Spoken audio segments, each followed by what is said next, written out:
అందరికీ నమస్కారం. Welcome to మనం టీవీ. నేను మీ పవన్ బేస్పడ. మన రాప్తాడ్ నియోజకవర్గంలో హెలికాప్టర్ పై దాడి జరిగిందంటూ ఒక బోటకపు ప్రచారాన్ని నమ్మించే ప్రయత్నం చేశారు. ఈ నేపథ్యంలోనే కానిస్టేబుల్ తోపుదుద్ది ప్రకాష్ రెడ్డి పైన కేసు నమోదు చేయడం జరిగింది. ఇప్పుడే దీనిపైన విచారణ కూడా వేగవంతం చేసినట్టు స్టేట్ గవర్నమెంట్ ఒక ప్రకటన విడుదల చేయడం జరుగుతుంది. ఈ నేపథ్యంలోనే హెలికాప్టర్ పైలట్ పై అనిల్ కుమార్ అనే ఒక పైలట్ పై కూడా ఆయనను విచారణకు పిలిచి విచారణ చేయడం జరుగుతుంది. అసలు ఇది ఏ విధంగా జరుగుతుంది? దీనిపై విశ్లేషణ తీసుకుందాం. మనతో పాటు అందుబాటులో ఉన్నారు ప్రముఖ సామాజిక రాజకీయ విశ్లేషకులు అప్సాన్ రాయేష్ గారు. సార్ నమస్తే. నమస్కారం సార్, ఇప్పుడు ఆ హెలికాప్టర్కు సంబంధించినటువంటి అనిల్ కుమార్ అనే పైలట్ పైన కూడా ఆయనకి నోటీసులు ఇవ్వడం జరిగింది. విచారణకు పిలవడం జరుగుతుంది.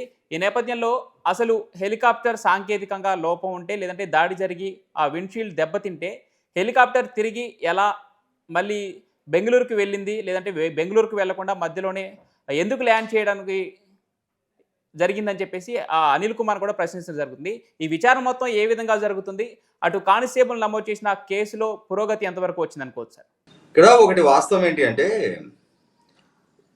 జగన్మోహన్ రెడ్డి గారు రాప్తాడు నియోజకవర్గం రామగిరి మండలం పాపిరెడ్డిపల్లిలో తమ పార్టీకి సంబంధించిన కార్యకర్త కురుబ లింగయ్య హత్య కావింపబడ్డ నేపథ్యంలో ఆ కుటుంబాన్ని పరామర్శ చేయడం కోసం ఆయన రాప్తాడు నియోజకవర్గ పర్యటనకు వచ్చారు. ఆయన బెంగళూరు నుంచి హెలికాప్టర్లో రాప్తాడు నియోజకవర్గ పర్యటనకు వచ్చిన నేపథ్యంలో ఆయన హెలికాప్టర్ వద్దకు పోలీసులు సరైన భద్రతా ప్రమాణాలు పాటించకుండా వందలాదిగా వైసీపీ శ్రేణుల్ని ఎలో చేశారు. అలా ఎలో చేయటం వల్ల జగన్మోహన్ రెడ్డి గారి భద్రతని పోలీసు డిపార్ట్మెంట్ గాలికి వదిలేశారు. వైసీపీ శ్రేణులు జగన్మోహన్ రెడ్డి గారు ప్రయాణించాల్సిన హెలికాప్టర్కి నష్టం కలిగించటం వల్ల అది జగన్మోహన్ రెడ్డి గారి లైఫ్ కూడా రిస్క్లో పడేసే విధంగా పోలీసులు నిర్లక్ష్య ధోరణి ప్రదర్శించారు అని చెప్పని, ఇది మొత్తం కూడా ప్రభుత్వం జగన్మోహన్ రెడ్డి గారి భద్రతను గాలికి వదిలేసిన కారణంగా జరుగుతున్న ప్రక్రియ అని చెప్పని వైసీపీ శ్రేణులు ప్రభుత్వాన్ని విమర్శిస్తూ వస్తున్నారు. అలాగే అక్కడ ఉన్న స్థానిక పోలీసులను కూడా నిందిస్తూ వస్తున్నారు. ఇటువంటి నేపథ్యంలోనే ప్రభుత్వం కూడా హోంమంత్రి అనిత గారు స్వయంగా ప్రభుత్వం పక్షాన వారి వర్షం వినిపించారు.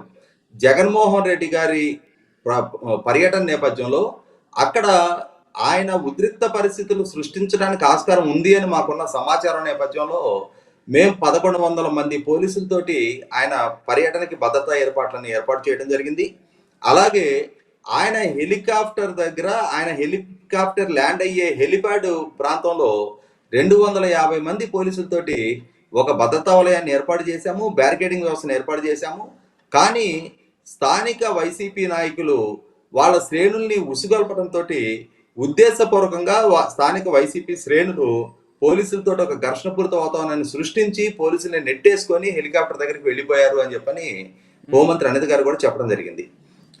ఈ నేపథ్యంలోనే ప్రభుత్వం వైపు విమర్శలు, ప్రభుత్వం వైపు నుంచి వివరణ, ఇవన్నీ కూడా కొద్ది రోజుల పాటు మనందరం కూడా వింటూ వచ్చాం.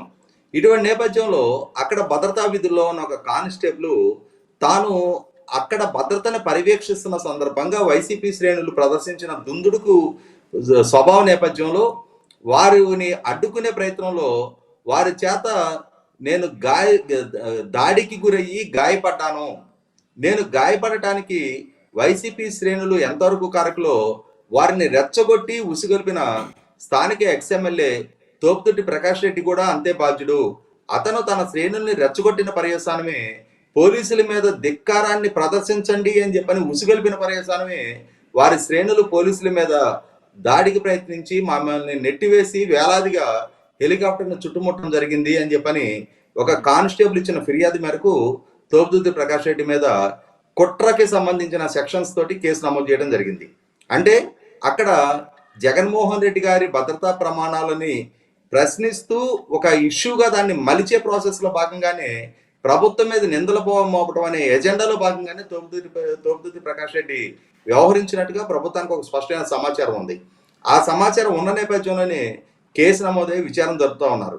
తోపుదుద్ది ప్రకాష్ రెడ్డి ద్వారా అక్కడ ఒక ఉద్రిక్త వాతావరణాన్ని సృష్టించి, ఆ ఉద్రిక్త వాతావరణాన్ని సృష్టించడం ద్వారా దాన్ని పోలీసుల వైఫల్యంగా చిత్రీకరించి జగన్మోహన్ రెడ్డి గారికి సరైన భద్రత కల్పించడంలో ప్రభుత్వం విఫలం చెందినట్టుగా దాన్ని చిత్రీకరించడంలో లక్ష్యంగానే ఈ కుట్రకోణానికి తోపుదుర్తి ప్రకాష్ రెడ్డి అక్కడ స్థానిక వైసీపీ నాయకులు పాల్పడ్డట్టుగా ప్రభుత్వం అనుమానం వ్యక్తం చేస్తా ఉంది.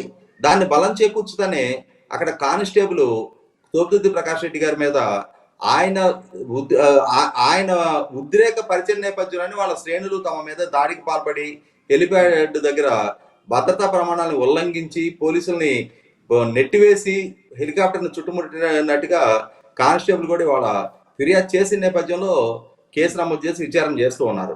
ఆ విచారణలో భాగంగానే పైలట్ అంటే హెలికాప్టర్ పైలట్ని కూడా విచారణకి సమన్ చేయడం జరిగింది. ఎందుకనంటే ఇవాళ ప్రధానంగా వైసీపీ నుంచి వస్తున్న విమర్శ ఏంటి అంటే ఈ శ్రేణులు హెలికాప్టర్ను చుట్టుముట్టి హెలికాప్టర్ విండ్ షీల్డ్కి నష్టం కలిగించిన నేపథ్యంలో జగన్మోహన్ రెడ్డి గారు హెలికాప్టర్ ద్వారా హెలికాప్టర్ టేక్ ఆఫ్ అయితే ప్రమాదకర పరిస్థితులు ఉత్పన్నమవుతాయి అనే అనుమానంతో ఆయన రోడ్డు మార్గాన ప్రయాణించాలి అని చెప్పని నిర్ణయం తీసుకున్నారు. హెలికాప్టర్ ప్రయాణానికి ఆటంకాలు కల్పించడం అనేది పోలీసుల వైఫల్యంగా వైసీపీ నాయకులు ప్రచారం చేస్తున్న నేపథ్యంలో ఇక్కడ ప్రభుత్వం వైపు నుంచి వస్తున్న వివరణ ఏంటి అంటే నిజంగానే విండ్ షీల్డ్ దెబ్బతిని నిజంగానే జగన్మోహన్ రెడ్డి గారు హెలికాప్టర్లో ప్రయాణించడానికి కనుక ఇబ్బందికర పరిస్థితులు ఉంటే మరి అక్కడి నుంచి హెలికాప్టర్ ఏ విధంగా టేక్ ఆఫ్ అయ్యి మళ్ళీ బెంగళూరు సేఫ్గా రీచ్ అవ్వగలిగింది. జగన్మోహన్ రెడ్డి గారు రోడ్డు మార్గంగా ప్రయాణం మొదలుపెట్టిన ఒక అరగంట తర్వాత అదే హెలికాప్టరు అక్కడి నుంచి టేక్ ఆఫ్ అయ్యి మళ్ళీ తిరిగి బెంగళూరు వెళ్ళిపోగలిగింది కదా.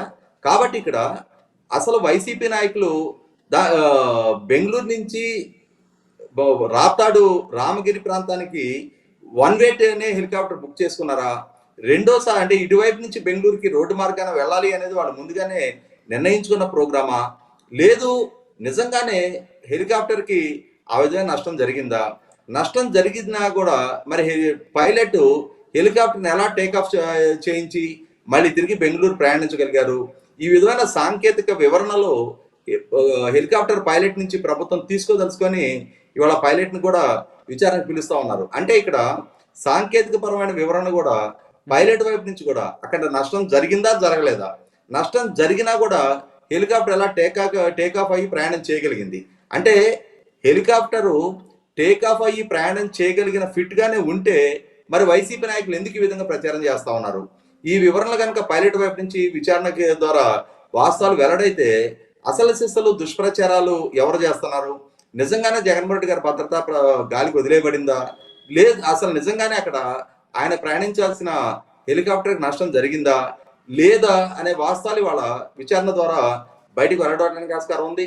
మనం గతంలోనే చూసాం, జగన్మోహన్ రెడ్డి గారు తాను విశాఖపట్నం ఎయిర్పోర్ట్లో హత్యాయత్నానికి గురి కాబడ్డాను, తన మీద కోడికత్తితోటి దాడి చేసి తను చంపేసే ప్రయత్నం చేశారు అని చెప్పని ఆరోపణలు చేశారు.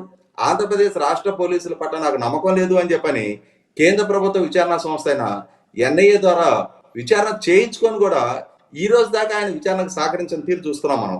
అలాగే మొన్న అసెంబ్లీ ఎన్నికలకు ముందు కూడా విజయవాడలో తన మీద గులకరాయి ద్వారా తన మీద దాడి జరిగింది. ఇది తెలుగుదేశం పార్టీ నాయకులు తన మీద చేసిన దాడిగా ఆయన చిత్రీకరించుకునే ప్రయత్నం చేశారు. వారి సొంత కుటుంబ యాజమాన్యంలో ఉన్న సాక్షి మీడియాలో కూడా మాటు వేసి మట్టు పెట్టే ప్రయత్నం అని చెప్పని హత్యాయత్నానికి ఒడిగట్టారు అని చెప్పని ఆ సంఘటనని ఏ విధంగా ప్రజల్లో చిత్రీకరించి సానుభూతి రప్పించుకునే ప్రయత్నం చేశారో కూడా చూసాం మనం. కానీ అక్కడ వారు చేస్తున్న ఆరోపణలకు తగిన సాక్ష్యాధారాలని ప్రొడ్యూస్ చేయడంలో 100కి 100 ఫెయిల్ అయ్యారు. అంటే ఈ విధమైన విక్టింగ్ కార్డు ప్లే చేయటం, తన జీవితానికి ఏదో ప్రమాదం ఉంది అని చెప్పని పదే పదే ఉలికిపాటుకు గురవుతున్నట్టుగా భ్రమింపజేసే ప్రయత్నం వైసీపీ నాయకుల నుంచి మొదటి నుంచి జరుగుతూనే ఉంది.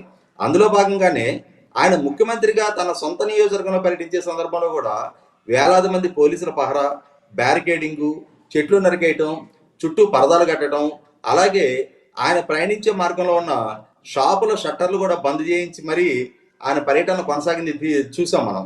కాబట్టి జగన్మోహన్ రెడ్డి గారు తనకు తాను ఒక ఇన్సెక్యూరిటీలో ఉండి దానికి ఎవరో తన మీద దాడి చేయడానికి ప్రయత్నం చేస్తున్నట్టుగా చిత్రీకరించే ప్రయత్నం చేస్తున్న దానిలో భాగంగానే ఈ రాప్తాడు హెలికాప్టర్ ఇన్సిడెంట్ కూడా చూడాలా వద్దనేది ప్రభుత్వం ఇప్పుడు విచారణ చేస్తుంది. విచారణలో ఈ అంశంలో ఈ ఆరోపణ వెనుకున్న లోటుపాట్లు ఏంటనేది కూడా వాస్తవాలు మొత్తం వెలికి తీయబట్టం ఖాయం. Right, thank you so much sir.